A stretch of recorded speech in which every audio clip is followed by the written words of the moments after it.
Engage your child's passion and help them kindle their capacities.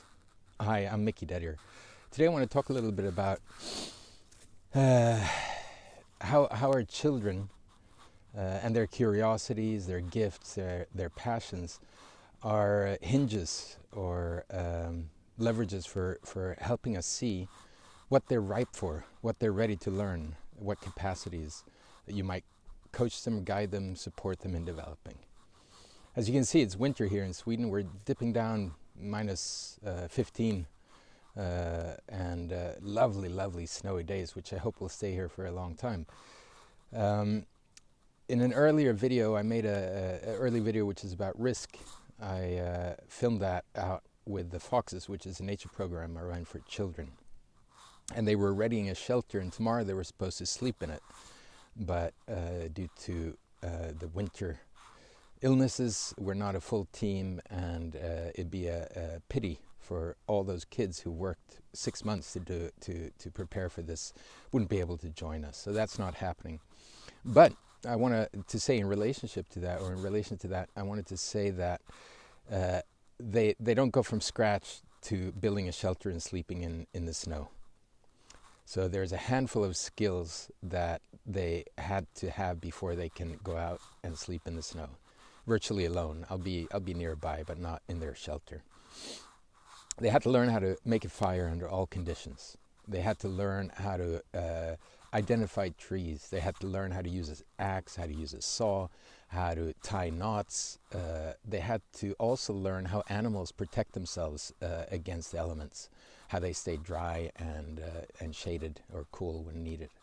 So those are all quite complex gifts, and not naturally something that kids, well, they do lean towards it, but they don't always get the chance, and they don't always have that passion ripe enough for them to acknowledge it. So for each capacity that they have when they build that shelter and sleep over at night in the wintertime, I've had to stoke their curiosity, find ways to get them passionate, adrenalated, or in other ways really engaged with learning the next task, next way of making fire, from matches to flint and steel and bow drill. Next way, to learn how to harvest, first with a knife, then with a saw, and then finally with an axe, which they've been looking forward to. All those takes time, all those steps, but the honey that has them want more is looking at where they're at, finding out what their passions are, observing their behavior, and as soon as you see a light go on in them, to use that light in order to help them do sometimes the chore, the drudgery of the work of learning something new. So how does that relate to you as a parent? Well, let's say if you have a 6 or 7 year old, and maybe they're older, maybe they're younger, but they love fruit salad, say. One thing among many. But you just notice they gobble that up. So obviously you can say, hey, let's make it together, which is beautiful. But first you got to learn, they have to learn, or they don't have to, but it'd be nice for them to learn, where does fruit come from? So an apple, for instance. Could you make a fruit salad in the fall? Could you go out into your yard and pick an apple? Could you go into the neighbor's yard and pick an apple? Could you go into a local park or a local garden center or whatever it might be where you could find an apple?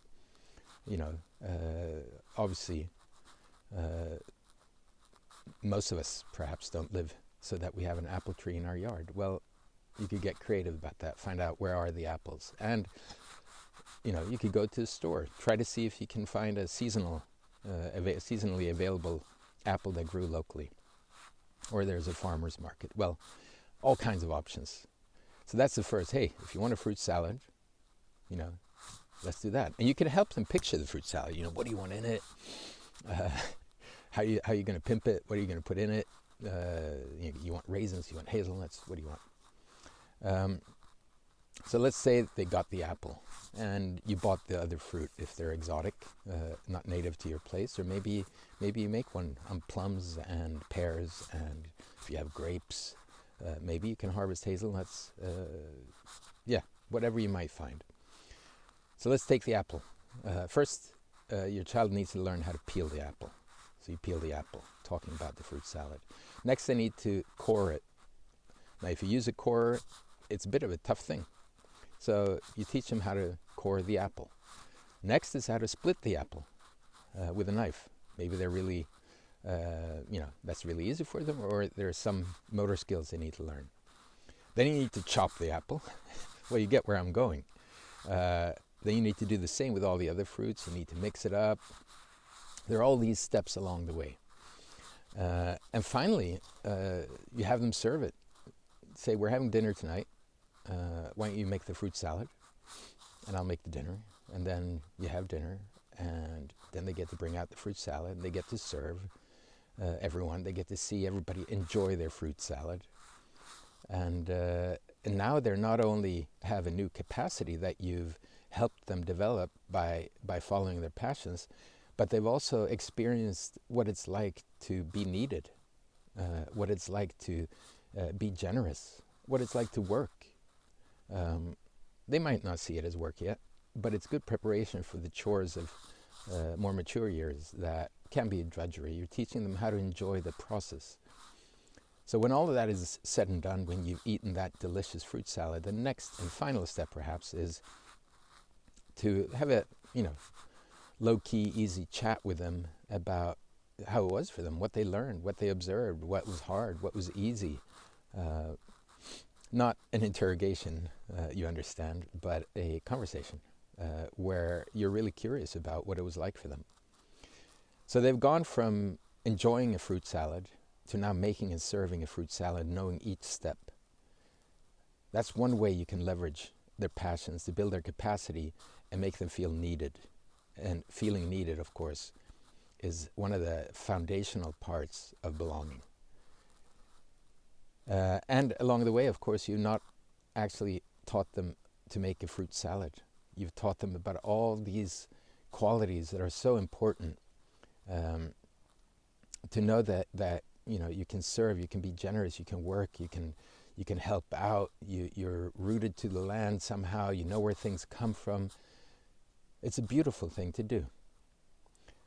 So how do you build your child's capacity? By engaging their passion? Well, that's one example. And I'd love to hear more examples from you. Anything you're wondering about or anything you'd like to share, I'd love to hear about it. So if you like this video, then press click. If you really like it, please subscribe and press the bell button. You'll get notifications of future videos as they come along. Thank you so much. Bye-bye.